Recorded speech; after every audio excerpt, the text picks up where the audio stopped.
Test 1, 2, 3. Test. Muffin. 1, 2. English muffin 1, test. 2, 3. 1, 2. Can really hear that. Well, that's the point. All right, Rocky, here's your slate.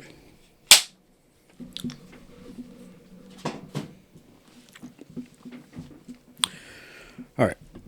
I think we're ready. Yeah. If not, who cares? Of course I care. Hello and welcome to the show. I'm Andrew. And I'm Ted. This week, Ted, and I forgot to tell you, Ted, you got to take the names on this one. Oh, that's fine. We got to swap it up. They're just Yeah, I got it. Except for, and I'm going to correct you if you get it wrong. Okay. The lead in this movie's name. Okay? So I'm just putting that up. That's the one I know. Because for some unknown reason, it has been popping up. This little video clip has been popping up in all my social media feeds of him pronouncing his name correctly. And I've been doing it wrong for all these years. Yeah, it's not Denzel. No, it's Denzel? Denzel. There you go. All right.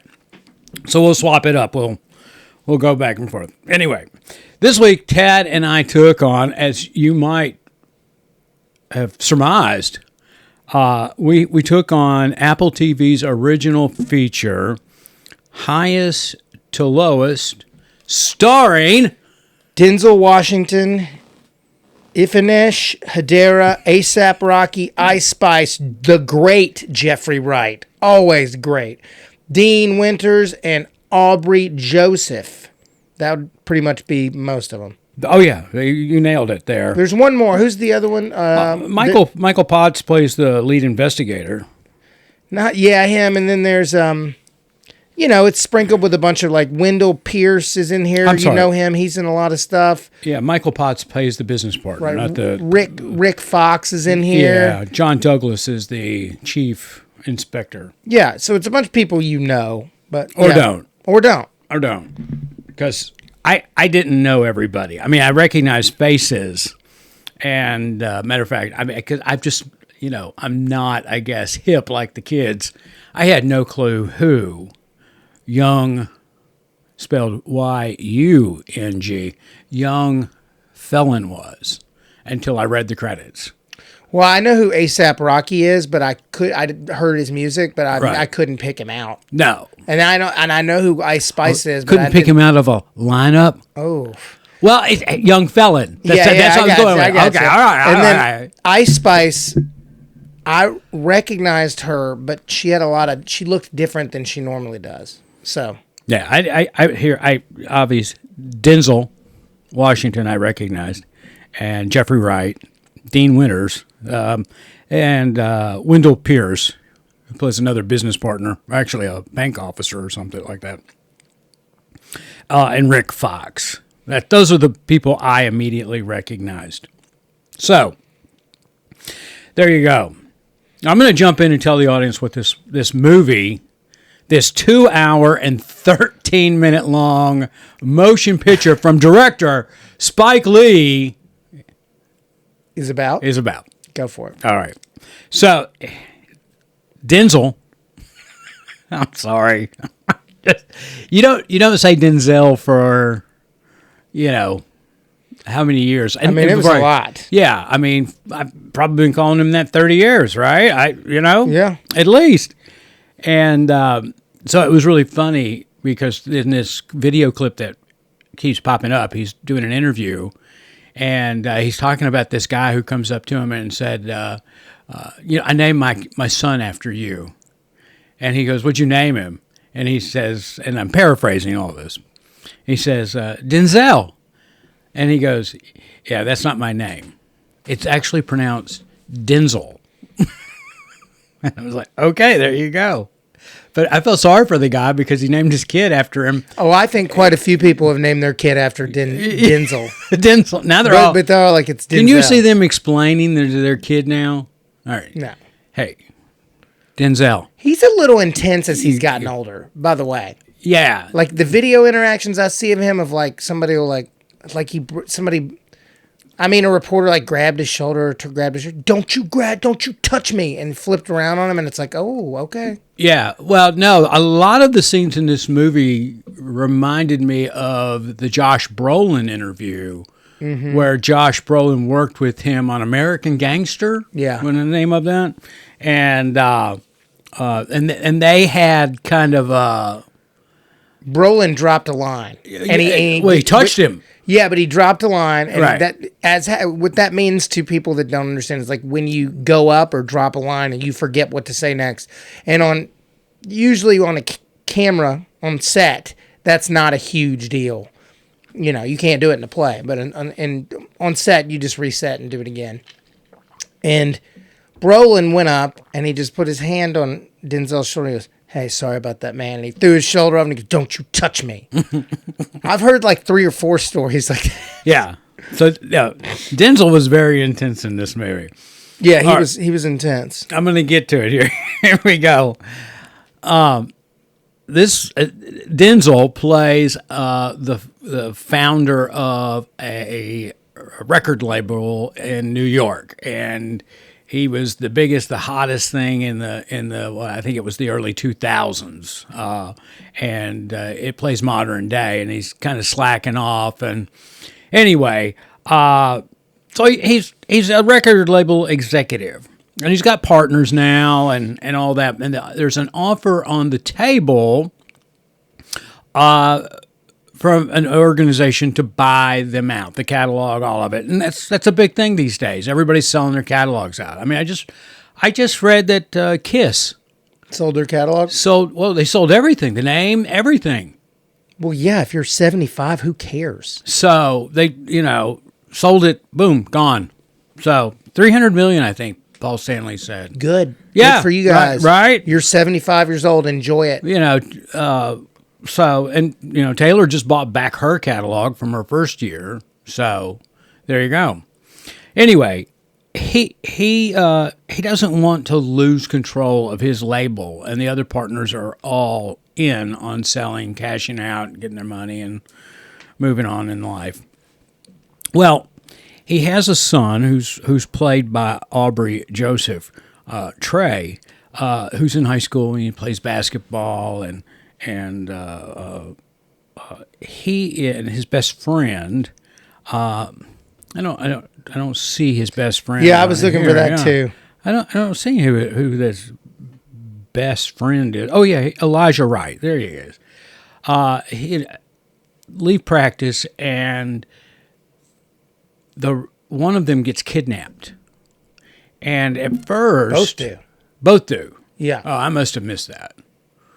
But anyway, one of them gets released, and it happens to be Trey King, the son of David King, Denzel son,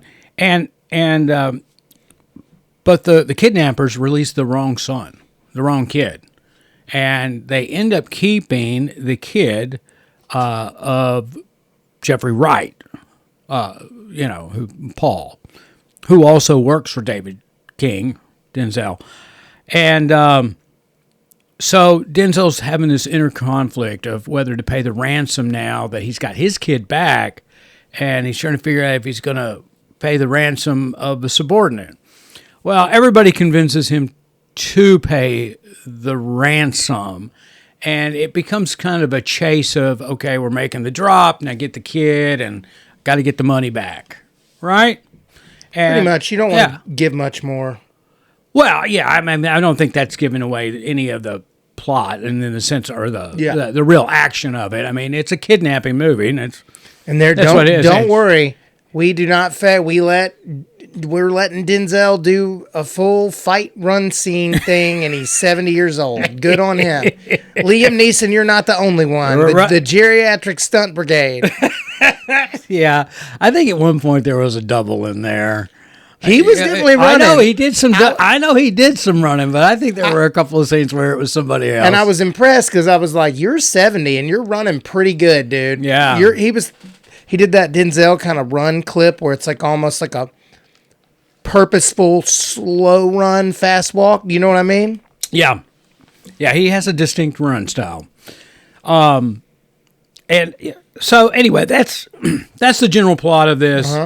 Get the kid back, get the money back, with a sidebar of a side salad of this inner conflict with the record label being sold. There you go. Boom. In a nutshell. Let's just jump on the acting here. I mean, let's get to Denzel. He was doing it.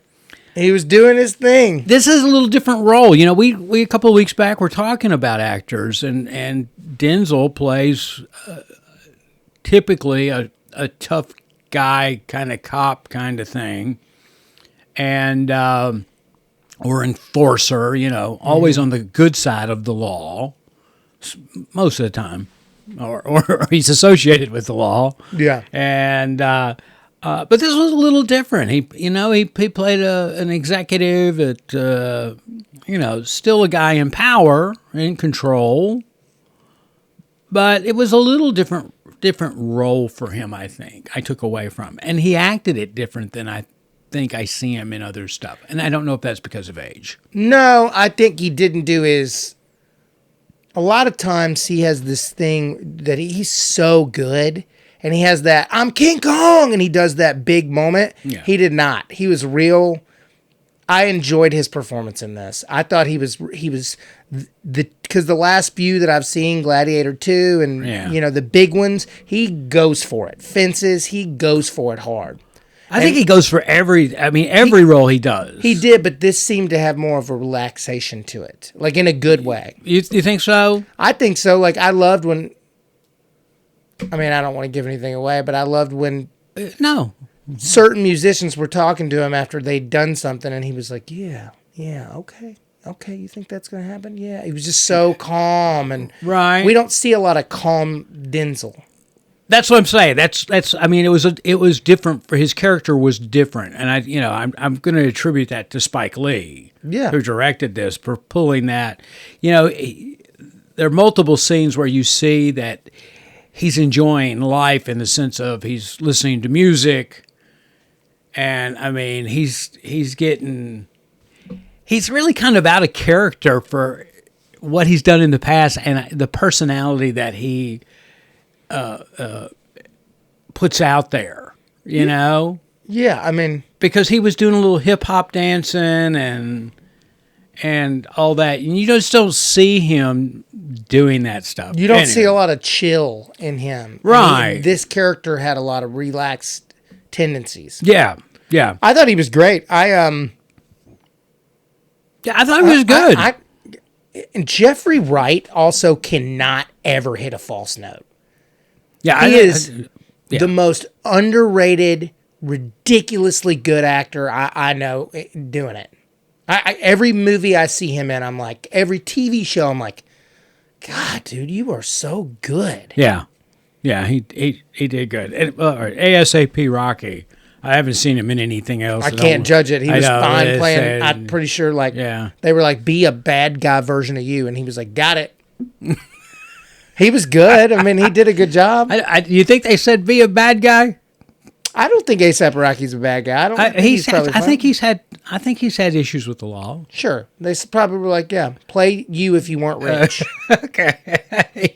I mean, he's a rapper playing a rapper that's what I'm saying. Be the bad guy version. I don't think A$AP Rocky's ever kidnapped anybody. Well, no, but I'm pretty sure he's had to run in with the law. Yeah, nothing big. We all have, Andrew. Anyway, all right. I'm not going down that rabbit hole because it is a rabbit hole. But the wife was good. Yeah, I think the performances in here. There's a problem with this movie. That it ended 3 times before it ended. Okay, which leads to, let's talk about the script. There's 600 writers. This is based on a Kurosawa movie. Uh-huh. Yeah, from the 60s. And a book, too. And there's 5 writers and then a script writer. It's based on so many different things. Yeah, I think that was a problem. I do. The script. I I think there was an objective here, okay, because it's a kidnapping movie, and right from the beginning of the kidnapping, when the law enforcement gets involved with it, you're fed the line majority of the time, and I'm paraphrasing here, the majority of the time these kidnappers are somebody who's invested with you or has a relationship with you or something to that effect. And I'm not disputing that. But I think they fed that line for a reason, and I'm not going down that. I did. I just had a problem with the script and the story in here because it was one of those things where they just kept throwing shadows on the spotlight, I guess, on different potential suspects. Or like it's just like completely kind of different movies. Like at one point, look, I enjoyed it. I love Spike Lee movies. I think they're really cool and great, and I really like a lot of them. This is 30 minutes too long. At least.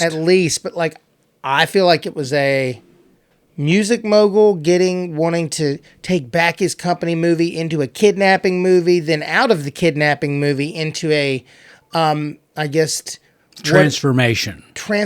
Or what kind of, are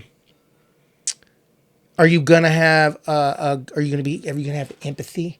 Are you gonna go and still, because you have the money, still go and do this? And then it turned into a revenge movie. Yeah. And I was like, this is just too many. And then it turned into the next great music prodigy movie. Yes. And I was like, this is so many things. By the way, I think that went off. You good? Yeah. Okay, cool. Everything's good. I heard a beep. Yeah. And it might be this phone. No. Oh, okay. Don't worry about it. Okay. Back in. Yeah. Okay, but yeah, I mean that's the problem. The movie is shoving too many things in. Exactly. That was my problem, and that was a big problem for me in watching this movie. It was overpacked. And that's why I was saying they kept shifting the spotlight, and you kept losing focus of where you were going or what the end game should have been or could have been or however you want to look at it. But I think the acting was good in it. Mm-hmm. Nothing was wrong there. I hate when and I say this with the utmost respect. This is Dean Winters is in this, and you know him from the Allstate commercials as Mayhem. It is so hard for me to watch, and I'm sure other people are too, when your brand is so oversaturated in doing one thing, and then you try to break out of it into something else. If you're going to be an actor in film and television, I think you need to be an actor in film and television and stop being the brand that made you. Because you can't not look at him in this movie every time he pops up and think, oh, I need to go buy insurance, or he's going to wreck something, or you just can't. He's an award-winning actor. Before that. I know. I get it. But he's known today as the Allstate Mayhem guy. That's his brand now. What do you think they pay him a year? What, Allstate? 2-3 million? Oh, way more than that. Now, we looked this up not too long ago. I was with some friends. Okay, you looked it up. And I was with some friends because they were like, man, I'd love to be Flo. And I was like, I wouldn't. I was like, good for her. She made a good living, but no one knows her as anything more than Flo. Right. And she's done a bunch of stuff. Really talented actor. But you're saying what I'm saying, yeah, though. I'm agreeing with you. It's so hard for him to do anything else now without the public looking at him and being Mayhem. But he's a little different because he was on Oz and he was on he's been in so much stuff. I know, but you still, because, especially now during football season, Allstate commercials are constantly running, and it's him, and he's known as Mayhem. What do you think his net worth is? I don't know. I have no idea. I figure he probably makes $10 to $15 million a year doing Allstate stuff. He's worth $6 million. No, I find that hard to believe. Well, it's the internet. It should be true. Well, I mean, I thought they got paid more than that too, and I think they used to. But I think now it's more like, hey, you want this $2 million buyout or not? Yeah, I'm surprised people are getting paid for anything. I think though. Anyway, I'm not going to. But it's hard, and I'm just saying that when you see him, all you're thinking is insurance. At least that's every time he popped up. I'm thinking insurance. So he was in this show Divorced that was out a couple years ago. Was like the Sarah Jessica Parker and Thomas Hayden Church. It was about them getting divorced. It was kind of like, and they lived in the Hudson Valley, so whatever. Mm-hmm. And he was in that, and he played like the scumbag divorce lawyer that was just all about banging chicks. He was really funny in that. He's funny. Yeah, I don't know him personally, and he might be the greatest guy in the world, but again, I think that's just one of those, and I don't think anybody will argue with me in the sense of, as an actor in this field, if you pick your course, and you need to pick it carefully, you doing TV, you doing film, or you doing commercial? I mean, you have to, because you get branded like that. It's like, what's her name who does Lily from the old AT&T commercials? Oh, yeah. She's an incredible little actress. We've seen her in a couple of things in cameo type roles, mm-hmm. and but I bet it's hard for her to get jobs in features and in television, whichever other direction she wants to go, because of her illustrious career as Lily in AT&T. They want you to, you can speak to this, they want you to blend. Like, I've done one national commercial back in the day, and that's great, and it's a lot of money. But most of the time, it's the same 10 or 15 people that book the commercials over and over again. Oh, sure. They are commercial actors. And like, for better or worse, and I wish I was a little more like that. Instead, I book movies, and I'm sure they would prefer to book movies or television shows, but like, that's more money. Yeah. Well, here's a perfect example. You take Dean Winters and what he does, and is most known for being Mayhem in Allstate commercials. Mm-hmm.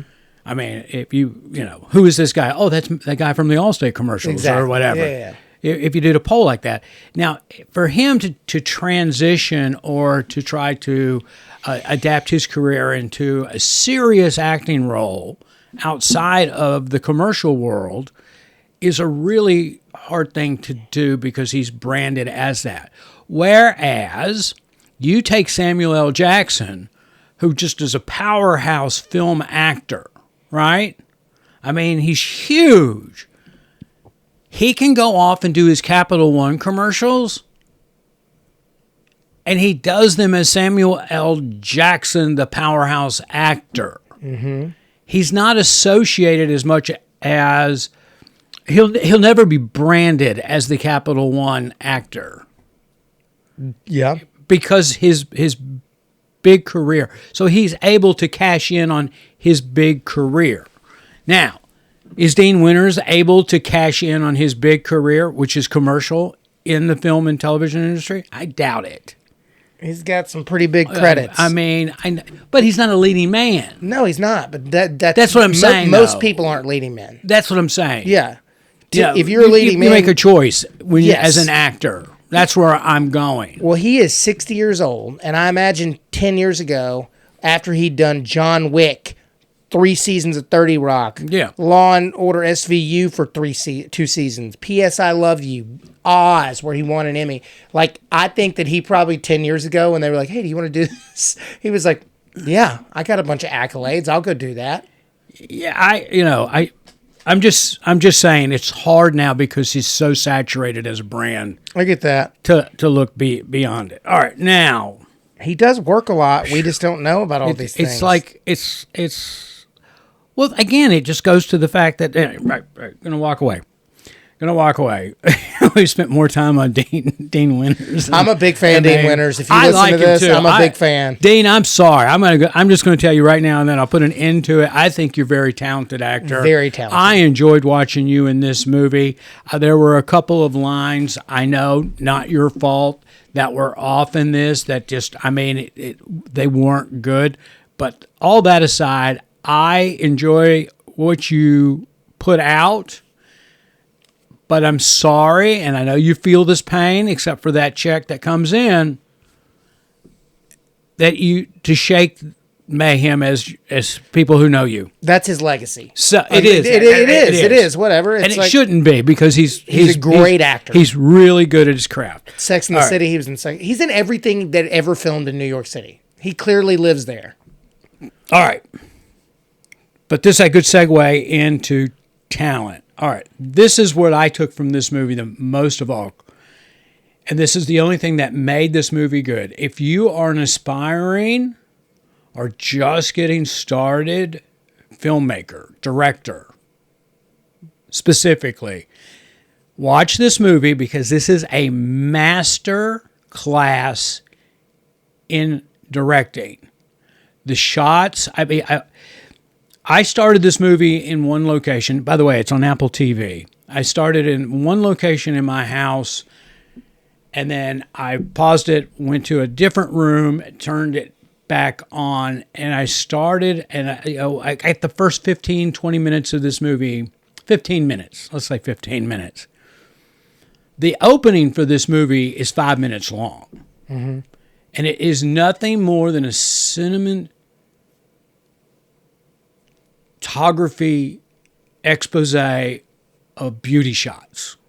It's amazing. He directed it hard. It's real good. Like, in that sense of it, it's real good. Oh, and there's a scene that I think any other director would have just simply well, I'll put it. There are two characters. I'm not going to say who it is. They're at a prison, and one's in jail, and one is acting in the role as a visitor.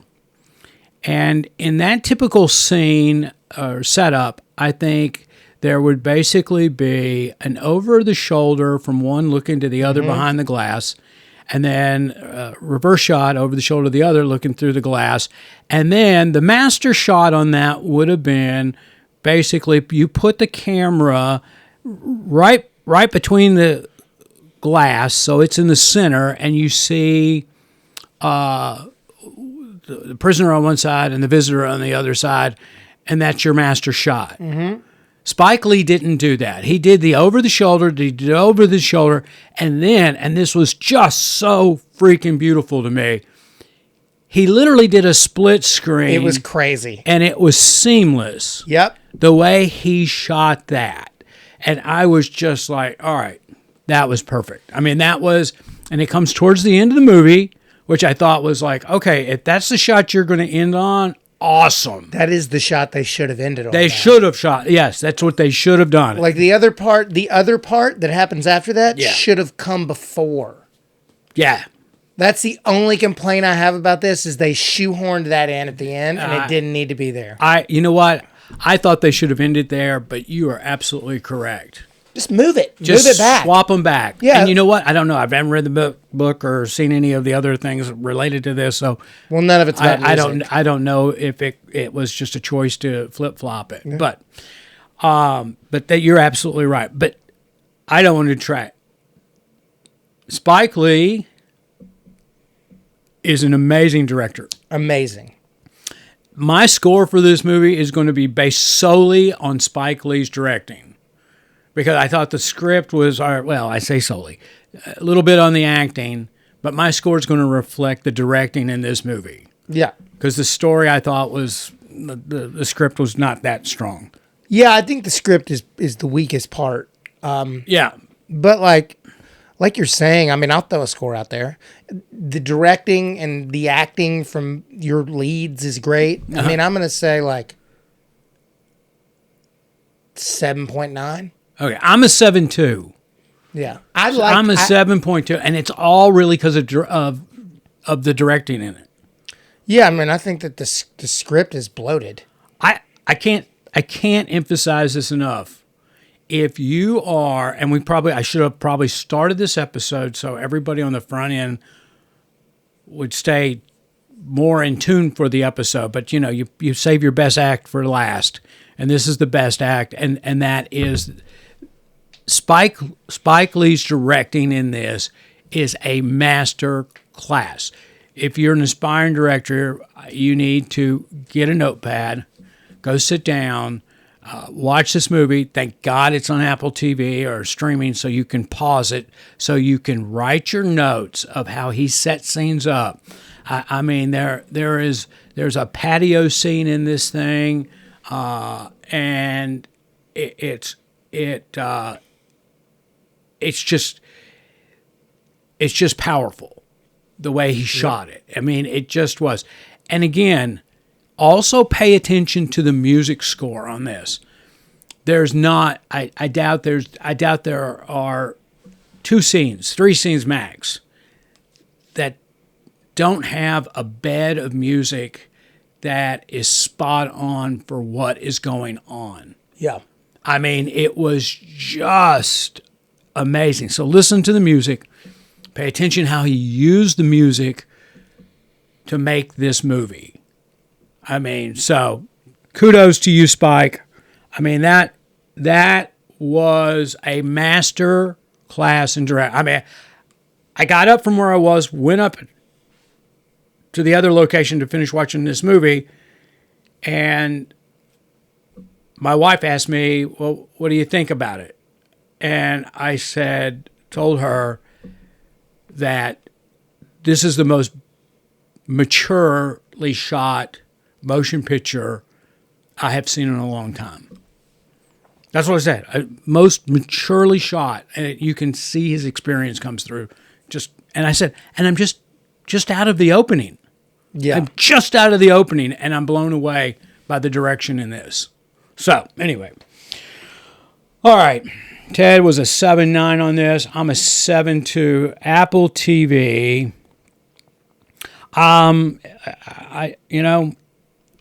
If you're a Denzel fan, watch it because he does Denzel.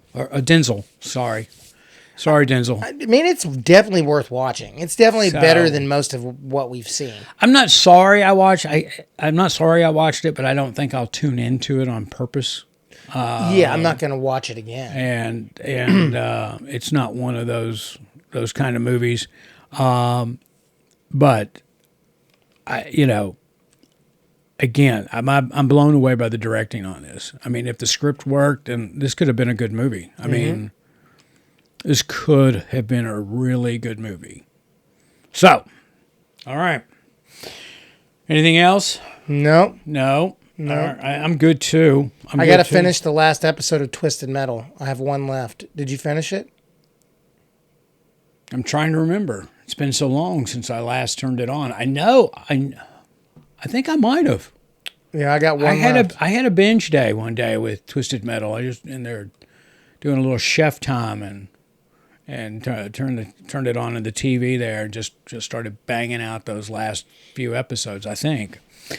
So, yeah, I just, the supernatural stuff in that kind of threw me this season. Yeah. I just like everything else I can grab a hold of, but why'd you do that?